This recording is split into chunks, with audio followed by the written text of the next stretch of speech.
Konnichiwa sa lahat ng basketball fans all around the world. Ito ang BDC Highlights. At dito tayo sa Japan P-League. So currently, itong laban na to ay ang Nagasaki versus Ibaraki. So, ang Nagasaki, currently ay meron silang Asian import. Walang iba kundi si Eiji Ito.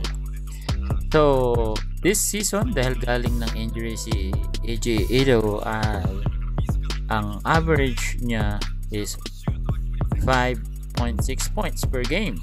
At ang field goal naman niya is 49.5%.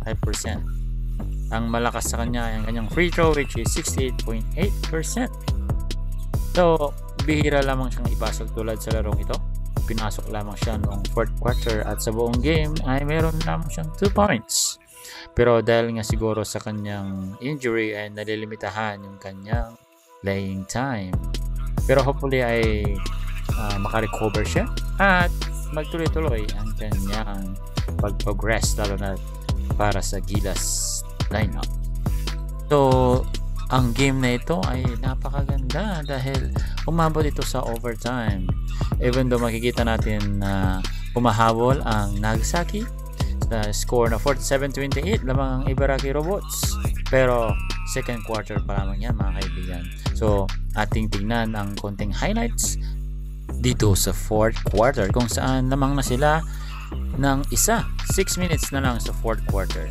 So sa buong 4th quarter is talagang dikdikan ng laban hanggang sa maitabla ng Ibaraki Robots ang laban. So magkakaroon tayo ng overtime kung saan ay napanatili ng Nagasaki ang kanilang kalamangan hanggang sa matapos ang oras. At yun na nga, meron na silang 12 wins and 12 losses sa larong ito.